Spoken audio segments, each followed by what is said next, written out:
फैज़ अहमद फैज़ और जनरल फैज़ अहमद चिश्ती से फैज़ हमीद तक। इमरान खान के लिए फैज़ हमीद की गिरफ्तारी कितना बड़ा चैलेंज है। फैज़ से फैज़ तक फौजी बगावतों की तारीख। ये बात है 12 अगस्त 2024 की। पाकिस्तान के 78वें यौम आज़ादी से सिर्फ 2 दिन पहले ISI के साबिक सरबराह लेफ्टिनेंट जनरल फैज़ हमीद गिरफ्तार हो गए। उनकी गिरफ्तारी तामीराती मंसूबे टॉप सिटी पर कब्जे की मुबैना कोशिश के सिलसिले में अमल में आई है। ताहम उनके खिलाफ दीगर इल्जामात भी हैं जिन पर उनका कोर्ट मार्शल होगा। ISPR की जानिब से जारी एलामिया में कहा गया था कि जनरल रिटायर्ड फैज़ हमीद के हवाले से रिटायरमेंट के बाद पाकिस्तान आर्मी एक्ट की खिलाफ वर्जी के मुतअद्दिद वाक़यात सामने आए हैं। दोस्तों, अजीब इत्तेफाक है कि मुल्क के सियासी दायरे कार में अस्करी मुदाखलत या नाकाम फौजी बगावतों की तारीख में फैज़ नाम पहले भी कई बार गूंजता रहा है। 1951 में पाक फौज के chief of staff major general Akbar Khan की सरबराही में पाकिस्तान के पहले वज़ीर आज़म लियाकत अली खान की हुकूमत का तख्ता उलट कर इनकलाब लाने की कोशिश की गई जो नाकाम हो गई। इसे पिंडी साजिश केस का नाम दिया गया। इसमें चंद फौजी अफसरान के अलावा मारूफ शायर फैज़ अहमद फैज़ जैसे चंद सिविलियन दानिश्वर भी शामिल थे। इनमें से कई फौजी अफसरान को कैद-ओ-बंद की सजाएं भी हुई और उनका कोर्ट मार्शल हुआ।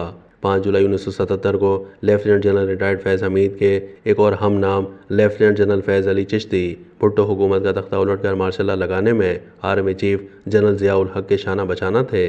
पीपल्स पार्टी ने उनका ये कसूर कभी माफ़ नहीं किया।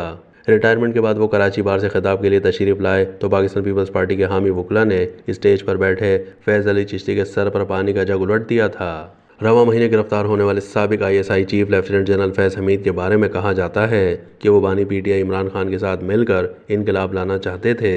इत्तेफाक है कि 1951 में मुल्क की तारीख की पहली फौजी बगावत में शामिल शख्सियत का नाम भी फैज़ अहमद फैज़ था, मगर ये तीनों फैज़ ही अपने इनकलाब से मुस्तफ़ीज़ ना हो सके।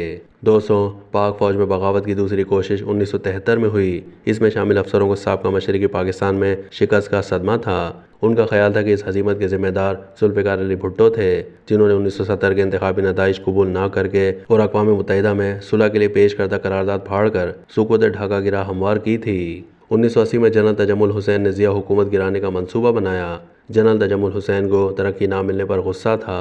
उन्होंने इंतकामन ज़िया हुकूमत का तख्ता उलटने का मंसूबा बनाया मगर नाकाम रहे। 1984 में बाज़ फौजी अफसरान ने पीपल्स पार्टी के रहनुमा गुलाम मुस्तफ़ा खर के साथ मिलकर बेनज़ीर भुट्टो को इक़्तिदार दिलाने की कोशिश की, लेकिन नाकाम होकर गिरफ्तार हुए और कोर्ट मार्शल के ज़रिए उन्हें सज़ाएँ हुईं। कहा जाता है कि 1988 में बेनज़ीर भुट्टो ने इक़्तिदार संभाल कर उन्हीं अफसरान को सज़ाएँ माफ़ करके उन्हें अहम ओहदों पर फाइज कर दिया। इस साजिश के डांडे भारत और उसकी खुफिया एजेंसी रॉ से जा मिले थे। दोस्तों, 1995 में मेजर जनरल ज़हीरुल इस्लाम अब्बासी और ब्रिगेडियर मुस्तनसिर बिल्ला की क़यादत में फ़ौजी बगावत की एक और कोशिश हुई। ये अफसरान मुल्क में इस्लामी निज़ाम लाने के लिए हुकूमत का तख्ता उलटना चाहते थे मगर नाकाम रहे। इसी तरह मियां नवाज शरीफ ने 1999 में आर्मी चीफ जनरल जहांगीर करामत से ज़बरदस्ती इस्तीफ़ा लिया, जिसकी कीमत उन्हें वज़ारत उज़्मा की कुर्सी से दूरी की शक्ल में अदा करनी पड़ी। और अब उनके भाई शहबाज शरीफ वज़ीर आज़म हैं। उनकी सियासी सरगर्मियाँ महदूद हैं और गुज़िश्ता 2 महीने से उनके महाज पर तकरीबन खामोशी है। तो दोस्तों, फ़ौजी बगावतें दुनिया भर में होती हैं।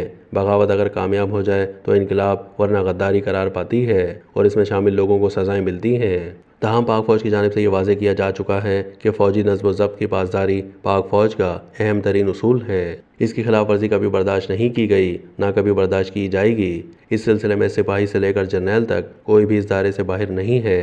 फैज़ हमीद की गिरफ्तारी उन सियासतदानों के लिए भी एक वाज़ेह पैगाम है जो इक़्तिदार से फैज़याब होने के लिए अस्करी सहारों पर तकिया किए बैठे हैं। लेकिन अवाम में बेपनाह मकबूल बानी PTI इमरान खान के लिए जनरल रिटायर्ड फैज़ हमीद की गिरफ्तारी कितना बड़ा चैलेंज है भी या नहीं, कमेंट सेक्शन में अपनी राय से ज़रूर आगाह कीजिएगा।